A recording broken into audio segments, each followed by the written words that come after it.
Hello candidates, कैसे हैं आप लोग। मैं आपकी दोस्त और होस्ट मेरे यूट्यूब चैनल प्रगति की पर आपका बहुत बहुत स्वागत करती हूँ। Welcome to all of you. आज मैं आप लोगों के लिए लाई हूँ जीएस के एमसीक्यूज़ की टेस्ट सीरीज़ जीएस के एमसीक्यूज़, जिसमें आपका आज का टॉपिक है वर्ल्ड जियोग्राफी, विश्व का भूगोल।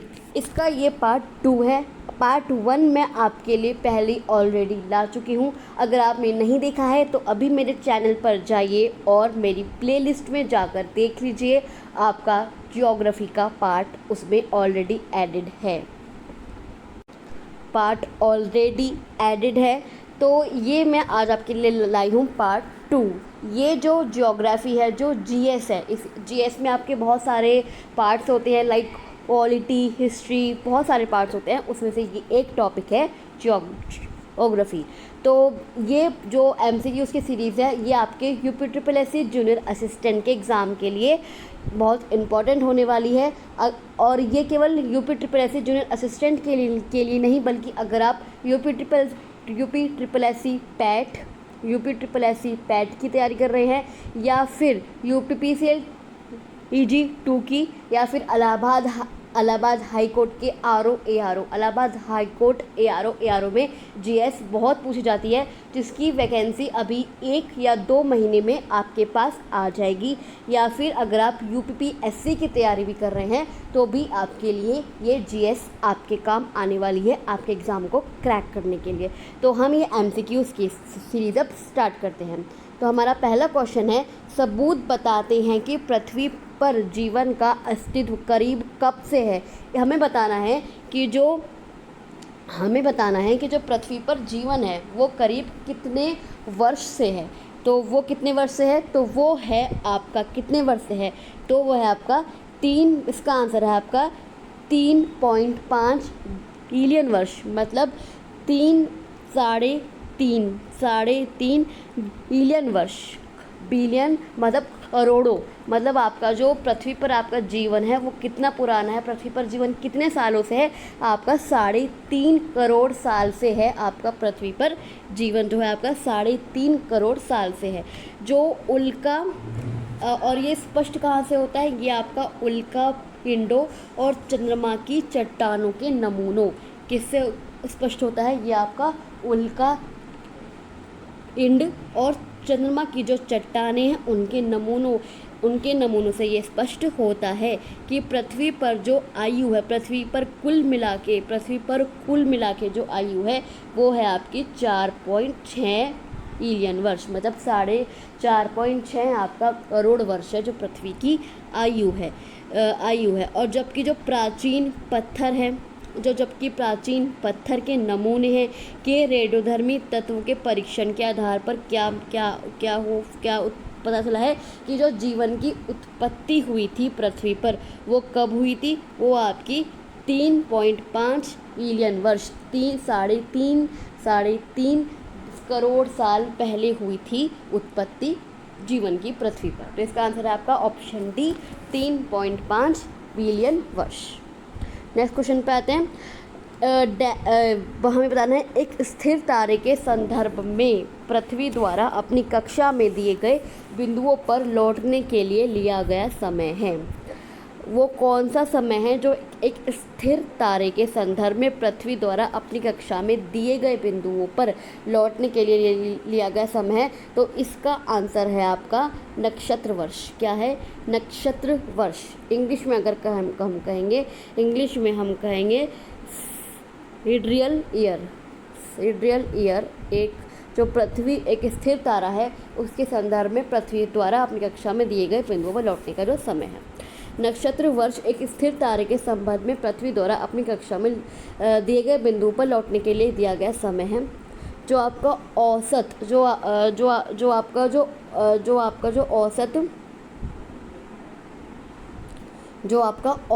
नक्षत्र वर्ष का जो मान होता है, नक्षत्र वर्ष का जो मान होता है वो कितना होता है, वो होता है आपका 365 दिन 6 घंटे 9 मिनट और कितना 9.6 सेकंड का समय होता है।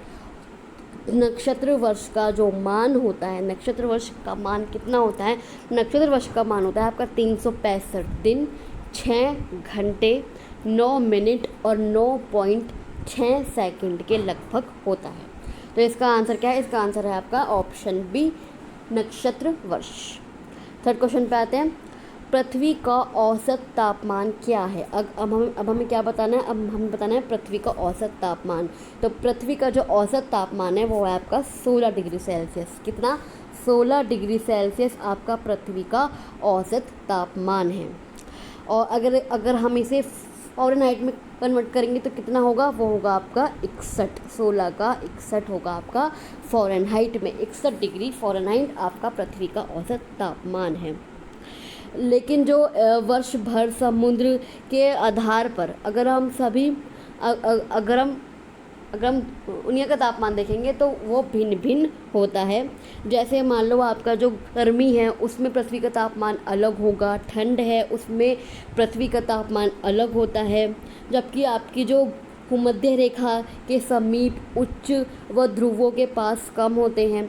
मतलब जो आपका अलग अलग भिन्न भिन्न होता है आपका समुद्र के आधार पर, समुद्र के आधार पर, पवन धाराओं के आधार पर, मौसम की स्थिति के आधार पर लेकिन जो पृथ्वी का औसत तापमान है, पृथ्वी का जो मीन टेम्परेचर है वो कितना है? वो है आपका 16 डिग्री सेल्सियस। तो इसका आंसर है option B, 16 degree celsius. Next question में चलते हैं। पृथ्वी अपनी धुरी के चारों तरफ किस दिशा में घूमती है? जो पृथ्वी है वो अपनी धुरी पर घूमती है, ये तो सभी को पता है। तो पृथ्वी जो अपनी धुरी पर घूमती है, धुरी के चारों तरफ घूमती है, वो किस दिशा में घूमती है? तो वो घूमती है पश्चिम से पूरब। कैसे? पश्चिम से पूरब जो अपनी धुरी पर घूमती है।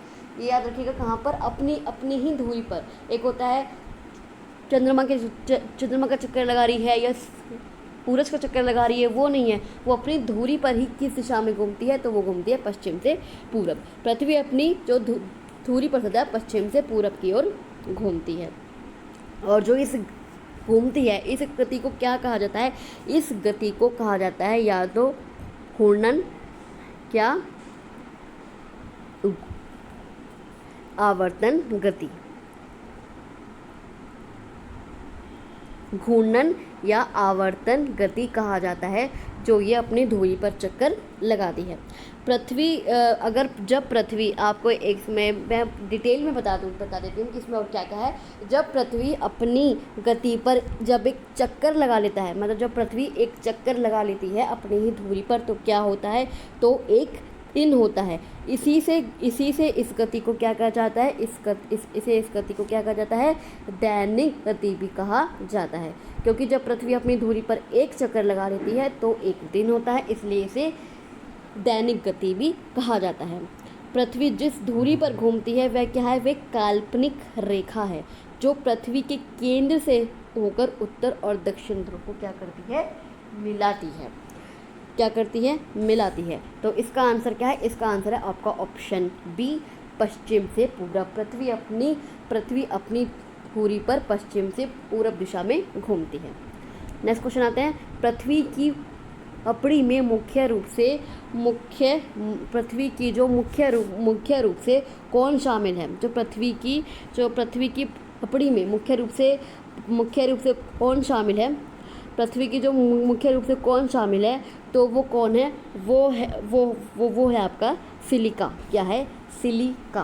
पृथ्वी की पपड़ी में मुख्य रूप से कौन शामिल है? वो क्या है? आपकी सिलिका। जो पृथ्वी की पपड़ी में सिलिका आपका शामिल है। पृथ्वी की पपड़ी में जो है, पृथ्वी की पपड़ी में मतलब अर्ध के क्रस्ट में मेनली कौन कंटेन करता है? तो वह आपकी सिलिका।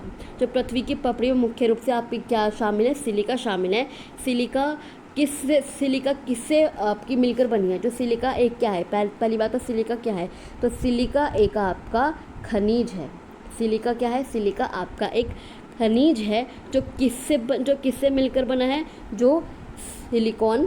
किससे? सिलिका आपका सिलिकॉन और किससे? ऑक्सीजन से। सिलिकॉन और ऑक्सीजन से मिलकर बना है आपका सिलिका। सिलिका क्या है?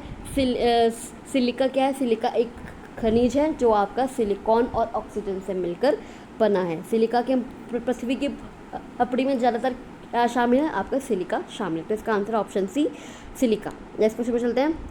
पृथ्वी की जो सबसे बाहरी परत होती है, the outer most layer of earth, उसे क्या कहा जाता है? उसे कहा जाता है पपड़ी। क्या कहा जाता है उसे? पपड़ी। पपड़ी भूपर्पटी या क्रस्ट भूविज्ञान में किसी पथरीले ग्रह या प्राकृतिक उपग्रह की सबसे ऊपरी परत को क्या कहा जाता है? ठोस परत कहते हैं, पपड़ी कहते हैं। पपड़ी कहते हैं उसे क्या कहते हैं? और ये आपका जो स्फीयर होता है, ये क्या होता है? आप पपड़ी तो वो होती है जो पृथ्वी की सबसे बाहरी परत को क्या कहते हैं हम? पपड़ी कहते हैं। जो सबसे कठोर पथरीले ग्रह होते हैं या फिर प्राकृतिक उपग्रह की सबसे ऊपरी परत को ठोस परत कहा जाता है। अब ये स्फीयर क्या होता है? स्फीयर एक ठोस गोला है। स्फीयर क्या है? स्फीयर एक ठोस गोला होता है जिसमें केवल एक तल होता है। क्या होता है? जिसमें केवल एक तल होता है और इसके तल की प्रत्येक बिंदु एक निश्चित बिंदु से समान दूरी पर होता है। इस बिंदु को क्या कहते हैं हम? इस बिंदु को कहते हैं हम गोले का केंद्र। आवरण क्या है आपका? आवरण क्या है? आवरण आपका एक जो स्थलीय ग्रह है, आपका जो एक स्थलीय ग्रह है और कुछ जो अन्य चट्टानों के अंदर एक परत है। अंदर जो परत है, चट्टानों के अंदर परत है, स्थलीय ग्रहों के अंदर जो परत है, उसे हम क्या कहेंगे? उसे हम कहेंगे आवरण। तो इसका आंसर है आपका ऑप्शन बी, पपड़ी। नेक्स्ट क्वेश्चन चलते हैं। पृथ्वी की पपड़ी में सबसे ज़्यादा पाया जाने वाला धातु कौन सा है? कौन सा है जो पृथ्वी की पपड़ी में सबसे ज़्यादा पाया जाने वाला धातु? हमने क्या पढ़ा था? हमने पढ़ा था कि पृथ्वी की पपड़ी में कौन शामिल है, तो आपका सिलिका भी मिला होता है, पर इसमें लिखा है कि जो पृथ्वी की पपड़ी में सबसे ज़्यादा पाया जाने वाला धातु कौन सा है? तो वो है आपका एल्यूमिनियम। कौन सा? एल्यूमिनियम। कौन सा है आपका? एल्यूमिनियम। जो पृथ्वी के रासायनिक संरचना के आधार पर, जो पृथ्वी की रासायनिक संरचना, अगर पृथ्वी को हम केमिकल की केमिकल संरचना के आधार पर देखें तो इसको कितने भागों में? इसको 3 भागों में विभाजित हम कर सकते हैं। क्रस्ट, भूपर्पटी, मैनल और ओर। क्रस्ट, मैनल और ओर। वो क्या? जो भूपर्पटी मतलब जो भूपर्पटी का निर्माण किससे हुआ है? भूपर्पटी का जो निर्माण हुआ है वो आपका सिलिका और किससे? एल्यूमिनियम। सिलिका और एल्यूमिनियम से हुआ है आपका भूपर्पटी का निर्माण, सिलिका और एल्यूमिनियम। तो जो आपका भूपर्पटी का निर्माण है वो आपका सिलिका और एल्यूमिनियम दोनों से हुआ है।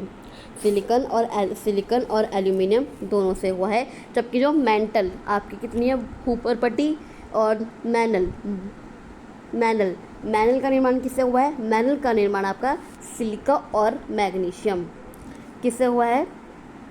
इसका निर्माण सबसे पहले आपका भूपर्पटी का आपका निर्माण किससे हुआ है? भूपर्पटी का आपका जो निर्माण हुआ है वो आपका हुआ है सिलिका से और एल्यूमिनियम से। और जो मैनल का आपका निर्माण हुआ है सिलिका और मैग्नीशियम से। और जो ओर का निर्माण आपका हुआ है निकेल और लोहे से। तो इसमें आपका आंसर होगा ऑप्शन सी, एल्यूमिनियम। जो पृथ्वी की पपड़ी में सबसे ज़्यादा पाया जाने वाला धातु कौन सा है? आपका एल्यूमिनियम। नेक्स्ट क्वेश्चन पे आते हैं। वह कौन है जिसने सबसे पहले पृथ्वी की परिधि को नापा था? Who was the first to measure the circumference of earth? कौन है वो जिसने सबसे पहले पृथ्वी की परिधि को नापा था? तो वो था एरेटोस्थेनिस। कौन था? एरेटोस्थेनिस ने आपकी पृथ्वी की परिधि को नापा था। और ये कहाँ का था? ये आपका यूनान का था। कहाँ का? यूनान का था, ये आपका एरिटोस्थेनेस। और जो और ये इसने कब किया था, इसने किया था 200 ईस्वी पूर्व में। कब? 200 ईस्वी पूर्व में एरिटोस्थेनेस यूनान का रहने वाला था, जिसने पृथ्वी की परिधि को मापा था। तो इसमें आपके 3-4 क्वेश्चन बन सकते हैं। ये पूछ सकते हैं आपका एरिटोस्थेनेस कहाँ का निवासी था, तो वो आपका यूनान का निवासी था। उसने कब आपकी पृथ्वी की परिधि को नापा था, तो उसने 200 ईस्वी पूर्व में पृथ्वी की परिधि को नापा था। तो इसका आंसर है आपका ऑप्शन सी, एरिटोस्थेनेस। नेक्स्ट क्वेश्चन पे आते हैं। पृथ्वी की पपड़ी का मुख्य रूप से पृथ्वी की पपड़ी का प्रमुख अंश मुख्य रूप से किससे गठित होता है? किससे? जो पपड़ी का जो मुख्य आपका प्रमुख अंश है, क्या है आपका जो प्रमुख अंश है, वो किससे गठित होता है? वो किससे कंस्टिट्यूट होता है? तो किससे कंस्टिट्यूट होता है आपका? तो वो होता है आपका ऑक्सीजन और सिलिकॉन से। अभी मैंने आपको बताया था, जो पृथ्वी की पपड़ी है, अगर आप मेनली देखें तो वो किससे बनी हुई होती हैं? वो आपकी ऑक्सीजन और सिलिकॉन से बनी हुई होती हैं। भूपर्पटी या क्रस्ट भूविज्ञान में किसी पथरीले ग्रह या प्राकृतिक उपग्रह की सबसे ऊपरी परत को क्या कहा जाता है? ठोस परत कहा जाता है। जो पृथ्वी की जो भूपर्पटी है वो हल्की चट्टानों से बनी होती है, जिसमें ऑक्सीजन और सिलिकॉन प्रधानता है, जिसमें ऑक्सीजन और सिलिकॉन का महत्वपूर्ण रोल है। तो इसका आंसर है आपका ऑप्शन बी, ऑक्सीजन और सिलिकॉन। नेक्स्ट क्वेश्चन पे आते हैं। पृथ्वी को और किस नाम से जाना जाता है? पृथ्वी को और किस नाम से जाना जाता है? तो पृथ्वी को आपको नीला ग्रह, पृथ्वी को नीला ग्रह के नाम से भी जाना जाता है, क्योंकि पृथ्वी आपकी दिखने में नीली लगती है। अंतरिक्ष से देखने पर वातावरण के साथ संयुक्त महासागरों से भरा हमारा पृथ्वी जो ग्रह है वो कैसा लगता है? नीला। किस वजह से? जो हमारे महासागर हैं, बहुत सारे जो महासागर हैं, उनके मेल से हमारा जो पृथ्वी है वो हमें नीली दिखाई देती है, इसलिए इसे नीला ग्रह भी कहा जाता है। केवल धरती ही एकमात्र है, पृथ्वी एकमात्र है जिस पर जीवन अस्तित्व है, जिस पर जीवन का अस्तित्व है। इस कारण इसे हरा ग्रह भी कहा जाता है, हरा ग्रह भी कहा जाता है। परंतु जो मेनली है उसे क्या कहते हैं? उसे हम नीला ग्रह कहते हैं। तो इसका आंसर है ऑप्शन डी, नीला ग्रह। जो संपूर्ण ज्ञान अंतरिक्ष, जो आपका पूरा ब्रह्मांड है, उसमें पृथ्वी जैसा कोई ग्रह दूसरा नहीं है। तो इसका आंसर आपका ऑप्शन डी, नीला ग्रह। नेक्स्ट क्वेश्चन पे आते हैं। सूर्य ग्रहण आपका कब होता है? आपका जो सूर्य ग्रहण है वो आपका कब होता है? तो सूर्य ग्रहण होता है जब चंद्रमा, कब होता है? जब चंद्रमा सूर्य और पृथ्वी के बीच में होता है। सूर्य ग्रहण एक तरह का ग्रहण है। जब चंद्रमा पृथ्वी और सूर्य के मध्य से होकर गुजरता है, तब पृथ्वी से देखने पर सूर्य ग्रहण जब आपका चंद्रमा है वो सूर्य और पृथ्वी के मध्य से होकर गुजरता है। जब पृथ्वी से देखने पर, जब आप पृथ्वी से देखेंगे, क्योंकि चंद्रमा सूर्य और पृथ्वी के बीच में आ गया, तो आप पृथ्वी से देखेंगे तो जो पूर्ण सूर्य है यह आंशिक रूप से चंद्रमा द्वारा आच्छादित होता है। तो यह जब सूर्य और पृथ्वी के बीच में चंद्रमा आ जाता है, तो सूर्य जो चंद्रमा के पीछे का है, जो सूर्य का बिंब कुछ समय के लिए ढक जाता है, इसी घटना को क्या कहते हैं? इसी घटना को हम सूर्य ग्रहण कहते हैं। पृथ्वी आपकी सूरज की परिक्रमा करती है। ये तो है कि जब पृथ्वी सूरज की परिक्रमा करती है और चांद पृथ्वी की, आपकी जो पृथ्वी है वो आपकी किसकी परिक्रमा करेगी? सूरज की। और जो चांद है वो चांद किसकी परिक्रमा करेगा? वो आपकी पृथ्वी की परिक्रमा करेगा। यह क्या है? यह जो घटना होती है ये कब होती है? ये आपकी अमावस्या को होती है, कि पृथ्वी सूरज की परिक्रमा करेगी और चांद पृथ्वी की परिक्रमा करेगा। ये आपकी जो घटना होती है ये आपकी अमावस्या को होती है। इसका आंसर है ऑप्शन सी, जब चंद्रमा सूर्य और पृथ्वी के बीच में होता है। नेक्स्ट क्वेश्चन में चलते हैं। पृथ्वी सूर्य के चारों ओर घूमती है।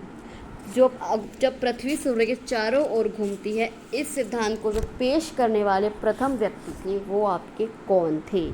पृथ्वी सूर्य के चारों घूमती है, इस सिद्धांत को जो पेश करने वाले थे वो प्रथम व्यक्ति कौन थे? वो थे आपके कोपरनिकस। कौन थे? कोपरनिकस।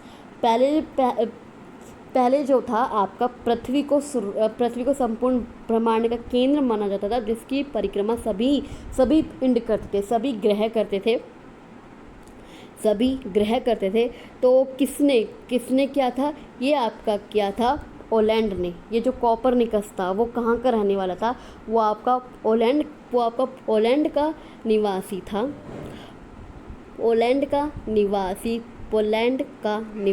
था। पोलैंड का निवासी था, जिसने 1473 से 1543 ईस्वी में ये सिद्धांत साबित कर दिया कि जो पृथ्वी है वो पूरे ब्रह्मांड का केंद्र है और सभी आकाशीय पिंड इसके चक्कर लगाते हैं और पृथ्वी सूर्य के चक्कर लगाती है। इस प्रकार कौन बन गया फिर उसका ब्रह्मांड का केंद्र? उसके बाद ब्रह्मांड का केंद्र बन गया आपका सूर्य। पहले कौन था? पहले आपका ब्रह्मांड का केंद्र था पृथ्वी, परंतु पोलैंड के कोपरनिकस ने 1473 से 1543 ईस्वी में ये साबित कर दिया कि सूर्य ब्रह्मांड का केंद्र है। सूर्य ब्रह्मांड का केंद्र सिद्धांत इसने स्थापित कर दिया और सभी आकाशीय पिंड इसके चक्कर लगाते हैं। इस प्रकार सूर्य ब्रह्मांड का केंद्र बन गया। तो इसका आंसर है आपका option C, Copernicus. Next question पे चलते हैं। पृथ्वी की त्रिज्या, जो पृथ्वी की आपकी त्रिज्या है, जो अर्थ की आपकी रेडियस है, वो कितनी है? वो है आपकी पृथ्वी की जो रेडियस है वो आपकी 6370 किलोमीटर। कितनी है?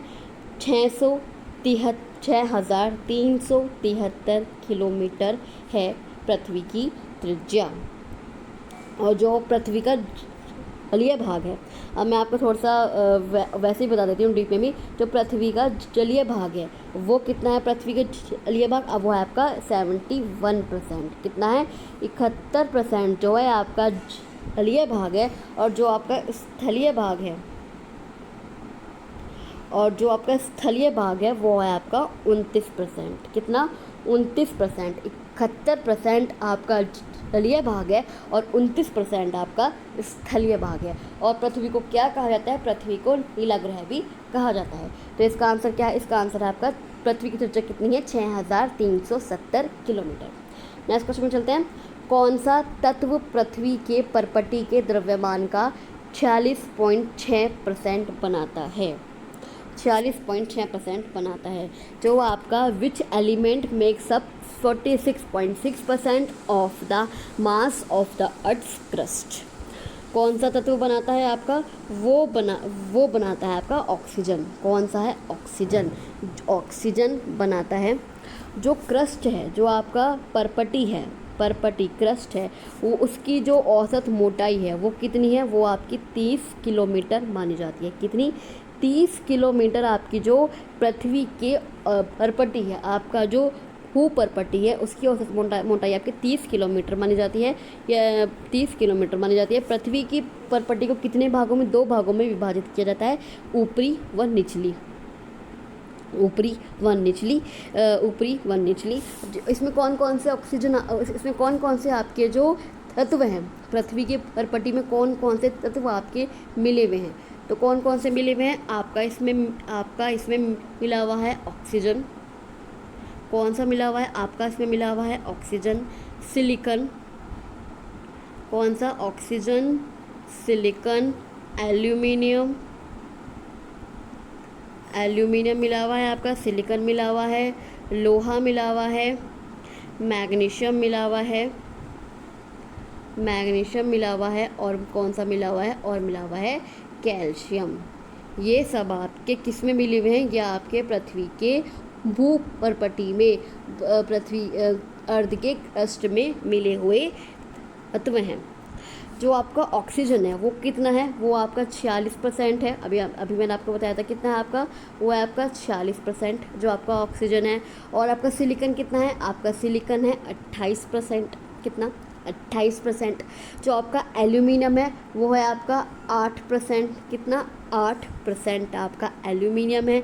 लोहा कितना है? लोहा आपका 6% है। कितना? 6% है आपका लोहा। कैल्शियम कितना है? कैल्शियम आपका 4% है। और मैग्नीशियम आपका 2.4% है। कितना है?